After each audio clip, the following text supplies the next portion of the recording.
Enemies, Inspector? At least none what would do him in.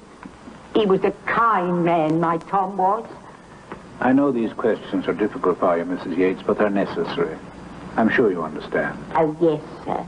Your husband had been employed at the Opera House for many years, isn't that so? Yes, sir. Off and on, sir. Did Mr. Yates ever mention seeing or hearing anything unusual at the Opera House? Well, Mrs. Yates?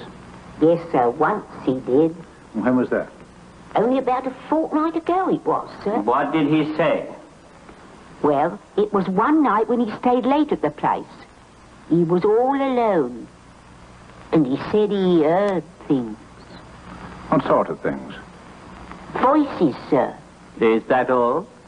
And footsteps. Well, there's nothing unusual about voices and footsteps. Obviously, there was someone else in the theater. Well, he was supposed to be alone in the place. And that ain't all he heard. Go on, Mrs. Yates. What else did he hear? Well, Tom said it sounded like an organ playing. A pipe organ.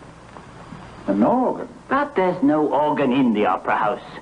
No, sir. But Tom said he heard one like it was playing far, far away. Spooky, he said it was. This is ridiculous. Mrs. Yates, isn't it true your husband drank a great deal? What a horrible thing to say about the dead. Really, Jim? I believe it's pertinent, Philip. Well, Mrs. Yates? Tom'd like a spot or something now and again, if that's what you mean. And isn't it also true that when your husband was drinking, he became morose, depressed? I ain't sure I know what you're talking about. Inspector Dawson's inquiries have turned up information that on at least 2 occasions when he was drinking heavily, your husband tried to take his own life.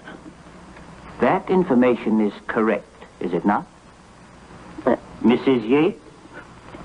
Tom acted strangely sometimes when he was in his cups.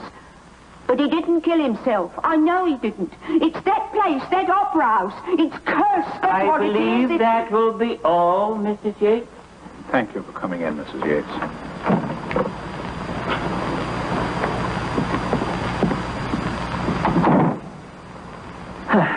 A ghostly organ concert. Such rubbish. Is it? If you'll use a little common sense. I prefer to use a little imagination. But since you're the great one for facts, tell me this. How old is the Opera House? What difference does that make? 50, 75, 100 years old? Well, parts of it are at least 100 years old, possibly more. Do you suppose we could locate the original plans of the building? Why do you refuse to believe that Yates committed suicide? And why are you so anxious to believe that he did? Is it perhaps because any other explanation is just too incredible?